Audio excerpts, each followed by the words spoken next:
दिल्ली में हर रोज नए मुद्दे सामने आ रहे हैं। आज आम आदमी पार्टी और बीजेपी के बीच पूर्वांचली वोटर्स को लेकर गहमागहमी देखने को मिली। ये यूपी और बिहार से ला ला के यूपी आसपास के स्टेट से ला ला के फर्जी वोट बनवा रहे हैं ये लोग। अरविंद केजरीवाल के इसी बयान को लेकर बीजेपी ने आम आदमी पार्टी के खिलाफ मोर्चा खोल दिया है। बीजेपी ने शुक्रवार को अरविंद केजरीवाल के घर तक विरोध प्रदर्शन किया और केजरीवाल पर पूर्वांचली समाज का अपमान करने का आरोप लगाया है। दिल्ली के, उत्तर प्रदेश, बिहार के लोग प्रदर्शन करके अपनी निंदा पहुंचाने गए उनके घर पे, तो पूर्वांचल के लोगों को दोगला बोलता है। बीजेपी के आरोपों से पहले संजय सिंह और सौरभ भारद्वाज सामने आए। जब बात बनती नहीं दिखी तो अरविंद केजरीवाल खुद सामने आए और कहा, आम आदमी पार्टी की सरकार ने पूर्वांचल के लोगों के लिए सबसे ज्यादा काम किया है। जितना काम आम आदमी पार्टी ने, जितने एमएलए पूर्वांचल समाज से बनाए, आप देख लो जितनी टिकटें हम देते हैं और जितनी टिकटें ये देते हैं। कच्ची कॉलोनियों में 90% से ज्यादा लोग पूर्वांचली रहते हैं। मैं भारतीय जनता पार्टी से पूछना चाहता हूं, 10 साल के अंदर आपने कच्ची कॉलोनियों के लिए क्या किया? पूर्वांचली समाज के अपमान को लेकर दोनों ही पार्टियां एक दूसरे पर आरोप लगा रही हैं। दरअसल पूर्वांचली मतदाताओं की संख्या बल है जिससे दोनों अपने साथ जोड़ना चाहती हैं। दिल्ली के चुनाव में आप सुप्रीमो अरविंद केजरीवाल द्वारा फर्जी वोटर के संदर्भ में यूपी बिहार के वोटर का जिक्र क्या हुआ? बिहार के नेताओं में उन्हें घेरने की होड़ लगी हुई है, लेकिन तेजस्वी यादव ने आज उनका बचाव किया और कहा कि इस मामले को बेवजह तूल दिया जा रहा है। ये यूपी और बिहार से ला ला के यूपी आसपास के स्टेट से ला ला के फर्जी वोट बनवा रहे हैं। अरविंद केजरीवाल के इस बयान पर दिल्ली से पटना तक उनकी आलोचना का दौर चल पड़ा है। इनसे पहले जो मुख्यमंत्री थी वो भी ऐसा ही कमेंट की थी, कितना बुरी तरह चुनाव हारी थी।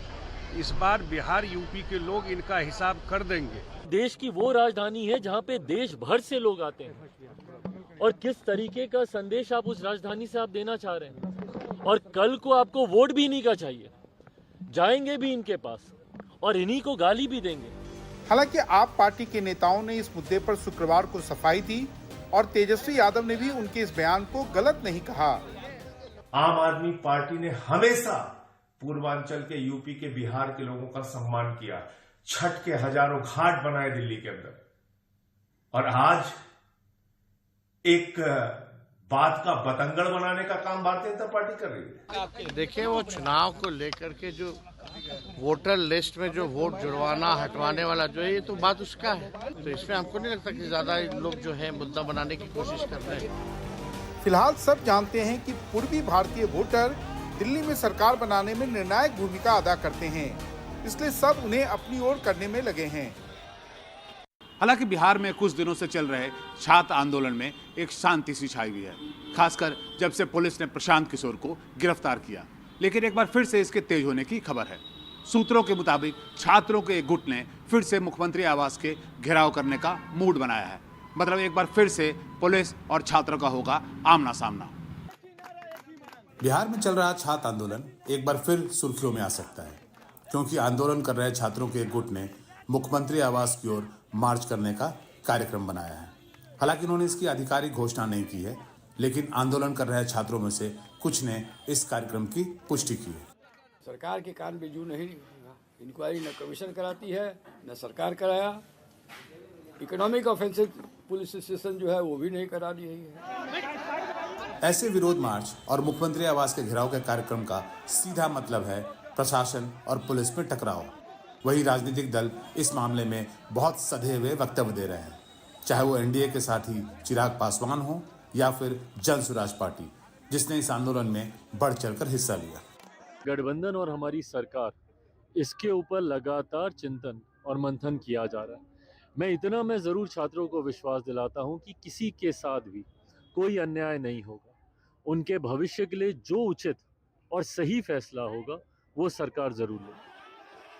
हालांकि छात्रों का एक बड़ा तबका राजनीतिक दलों के साथ आने के विरोध में है और उनका मानना है कि इससे उनका आंदोलन कमजोर पड़ता है। एक बार फिर सुप्रीम कोर्ट ने इलाहाबाद हाई कोर्ट पर बड़े सवाल उठाए हैं।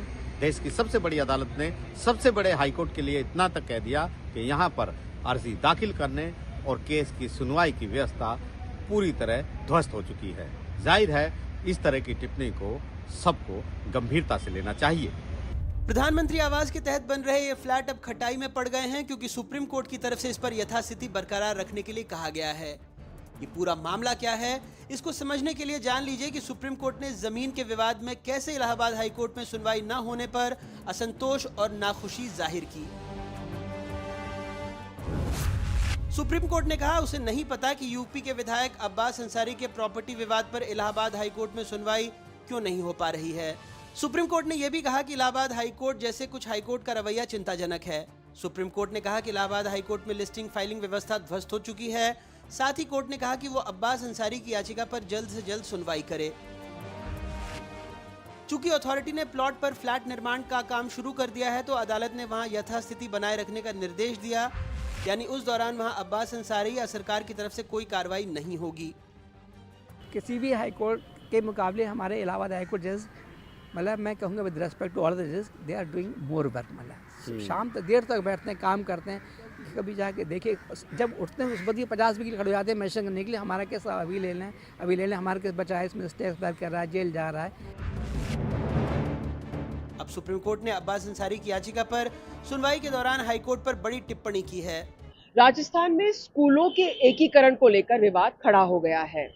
गहलोत सरकार द्वारा संचालित अंग्रेजी माध्यम के कई स्कूलों को बंद कर दिया गया है, क्योंकि वर्तमान सरकार का तर्क ये है कि कहीं तो टीचर्स नहीं है तो कहीं बच्चे ही स्कूल से गायब हैं। एक स्कूल, 2 कक्षा और एक ही अध्यापक। उदयपुर के गोवर्धन विलास के इस सरकारी स्कूल में 39 बच्चे हैं। 2 कक्षा में 1 से 5वीं के बच्चे बैठाए गए हैं और एक ही शिक्षिका के आधार पे इस स्कूल को अंग्रेजी माध्यम बना दिया गया। यहाँ पे 5 शिक्षकों की होनी चाहिए, बट मैं अभी सिंगल ही हूँ। वैसे इंग्लिश मीडियम के अभी एग्जाम्स वगैरह हुए हैं, हो सकता है कि अब ये टीचर्स दें हमको। फिलहाल मैं अभी सिंगल टीचर हूँ। 6ठी क्लास बनी नहीं, 6th क्लास तो गवर्नमेंट का मतलब बोलना पड़ता है, दूसरी क्लास बना हमारे अलग, इसलिए कि सबके क्लास होनी चाहिए अलग अलग और टीचर भी होने चाहिए अलग अलग। दूसरा नजारा है जोधपुर की इस ढाणी का, जहां स्कूल में एक भी बच्चे का नामांकन नहीं हुआ है, लेकिन शिक्षक 4 हैं, इसलिए स्कूल का अब एकीकरण कर दिया गया है। ऐसा ही कुछ नजारा है गंगानगर से 100 किलोमीटर दूर भोजावाली की रुई गांव में। यहाँ पिछले 1 साल से एक भी बच्चे का दाखिला नहीं हुआ है, लेकिन यहाँ 2 टीचर्स की नियुक्ति है और वो रोज स्कूल आती हैं। अभी फिलहाल तो सर एक भी नामांकन नहीं है, 0 नामांकन है। ये 1990 से स्थापित है सर। राजीव गांधी पाठशाला था, ये बाद में प्रमोट होकर राजकीय प्राथमिक विद्यालय हो गया है। करीब करीब हर जिले में इस तरह की अव्यवस्था देखने को मिल रही है। कहीं टीचर्स नहीं है तो कहीं स्टूडेंट्स ही गायब हैं। बाड़मेर के हेल पोतरों गांव की ढाणी में प्राइमरी स्कूल चलता है, जो अब 7वीं तक हो गया है।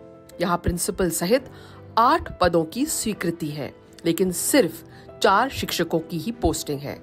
इसके पास मगन सिंह विदा की ढाणी के स्कूल में 14 विद्यार्थी हैं, लेकिन उपस्थिति सिर्फ 4 छात्रों और 2 शिक्षकों की है। राजस्थान सरकार ने अब इस तरह के 190 स्कूल बंद कर दिए हैं, जिनमें से 169 का एकीकरण हुआ है और 21 ऐसे विद्यालय हैं जहां पर्याप्त एडमिशन नहीं हुआ है, जिसके कारण ये विद्यालय बंद कर दिए गए हैं। लेकिन साफ है, शिक्षा के बुनियादी ढांचे को सुधारने की अब सख्त जरूरत है। एमपी बोर्ड की परीक्षाएं नजदीक हैं और बोर्ड परीक्षाओं को लेकर एमपी बोर्ड ने अपने 10वीं और 12वीं में पढ़ने वाले बच्चों के लिए एक हेल्पलाइन शुरू की है। हेल्पलाइन के माध्यम से जो परिणाम निकलकर सामने आए वो चौंकाने वाले थे। मध्य प्रदेश के ज्यादातर बच्चे तनाव में हैं और सोशल मीडिया के इस्तेमाल से उनके अभिभावक परेशान हैं।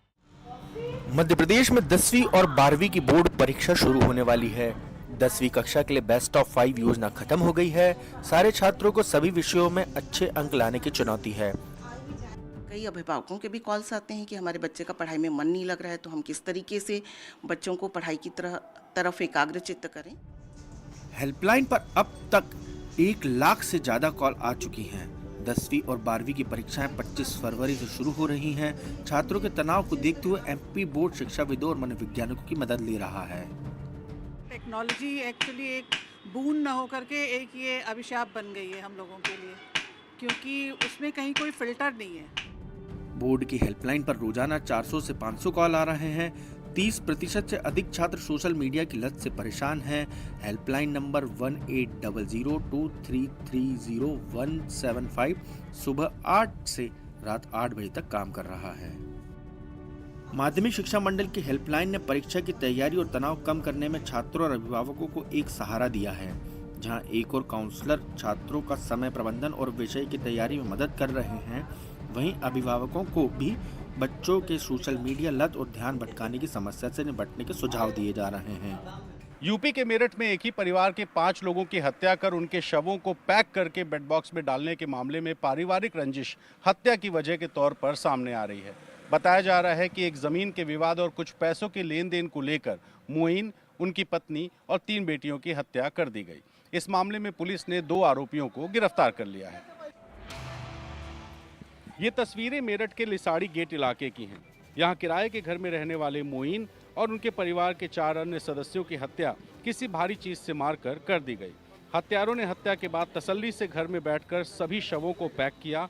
मोइन के शव को कपड़े की गठरी में डालकर चारपाई के नीचे डाल दिया गया। वहीं उनकी पत्नी आसमा और 3 बेटियों के शवों को प्लास्टिक के बैग में डालकर बेड में बने बॉक्स में डालकर रख दिया और घर के बाहर ताला लगाकर हत्यारे मौके से फरार हो गए। एक ही परिवार के 5 लोगों की हत्या हुई है। उसमें से एक मोइन नाम का व्यक्ति है जिसकी हत्या बहुत दर्दनाक हुई है।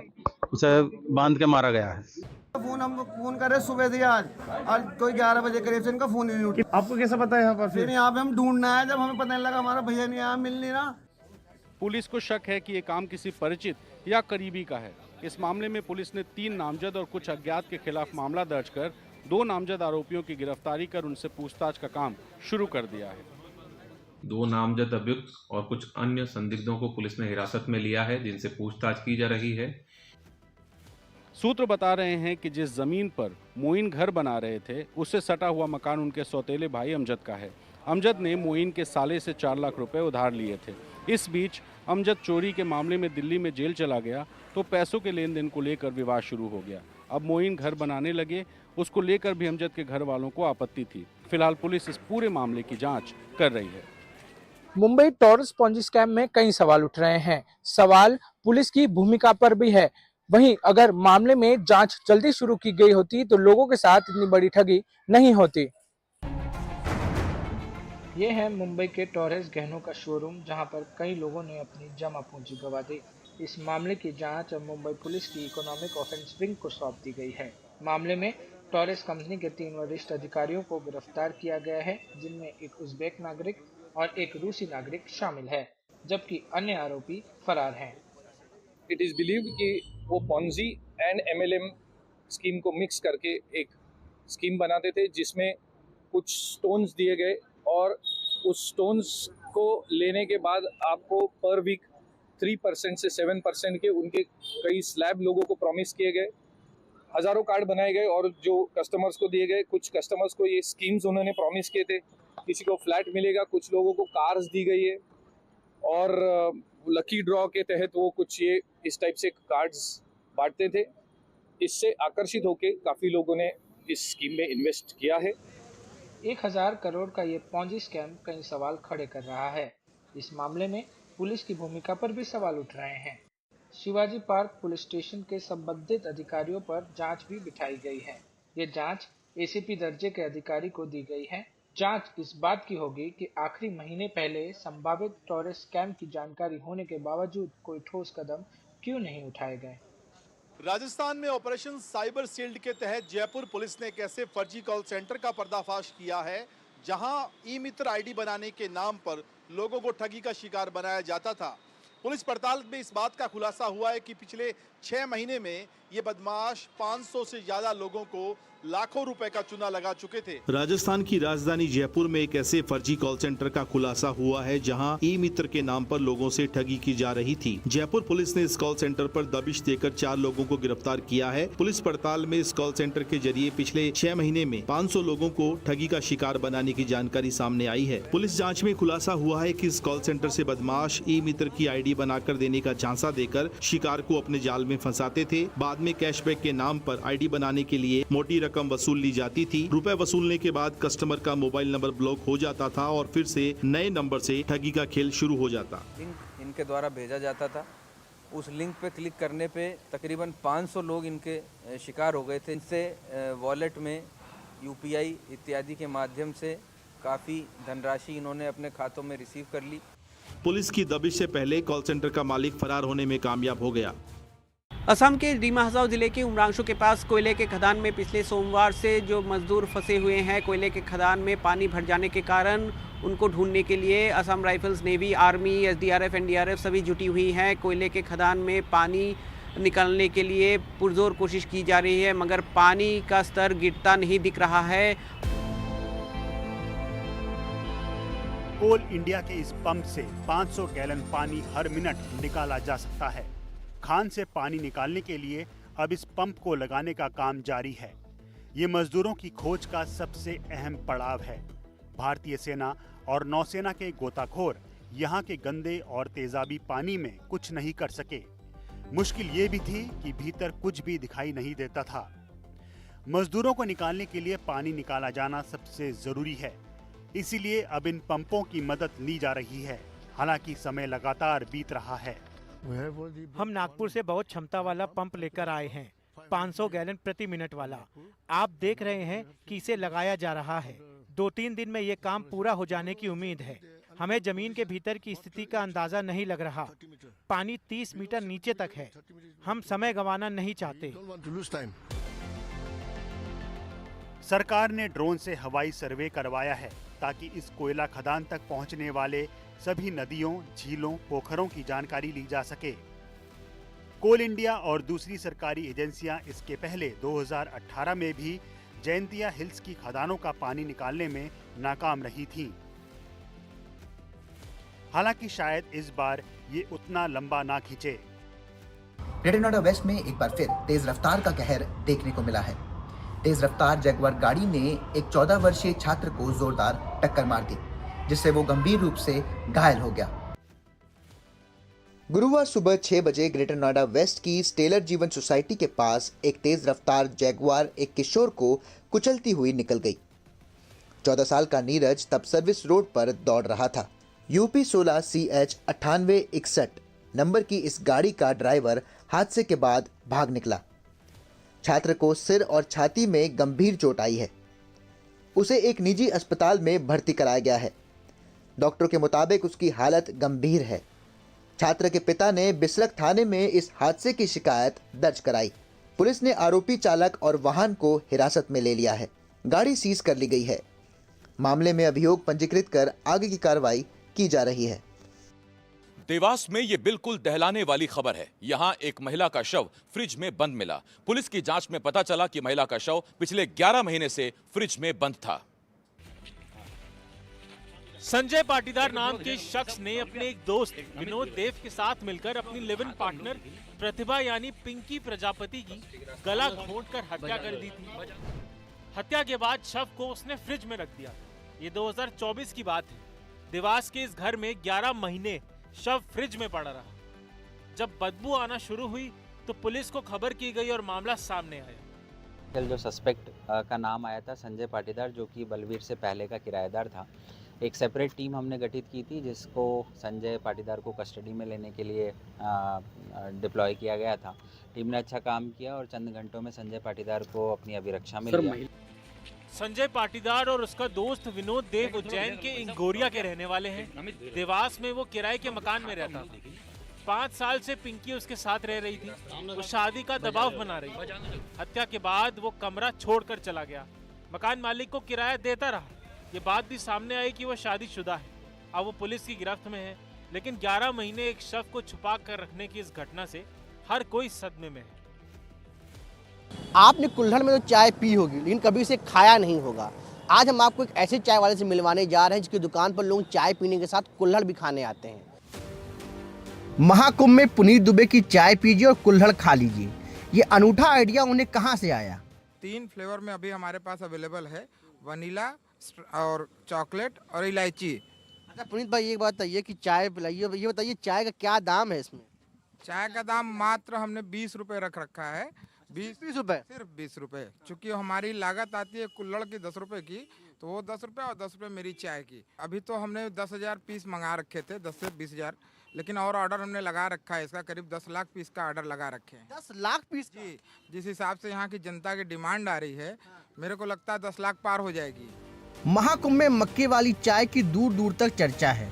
सुबह से लेकर शाम तक दुकान पर लोगों की भीड़ लगी है। कुछ लोग तो एक बार में 2 चाय और कई लोग 5 से 6 बार इस दुकान पर चाय पी चुके हैं। ये चाय बहुत बढ़िया बनाते हैं। चाय बना रहे हैं और मक्का का कुल्हड़ बनाए हैं, बहुत टेस्टी है और सही लग रही है, पी है यहाँ हम। कितनी बार आ चुके हैं इस दुकान पर? काफी 2-3 दिन हो गए, कहते हैं हम ड्यूटी। सर चाय है, चाय बहुत बढ़िया है। आधी चाय पी लिए हैं, आधी कुल्हड़ खा चुके हैं। अभी आधी चाय बची है, उसी के साथ जैसे लोग बिस्किट खाते हैं वैसे बिस्किट तरह खा रहे हैं और चाय भी पी रहे हैं। कैसी लग रही चाय? बढ़िया चाय है। आज पोहा खाने आए चाय। अच्छा, आज पोहा खाने आए हैं। तो अब तक कितनी बार दुकान पर आ चुके हैं? हाँ 4-5 बार आ चुके। 4-5 बार? जब भी इधर से निकलते आ जाते हैं। तो कुंभ में इस खास चाय की भी चर्चा है।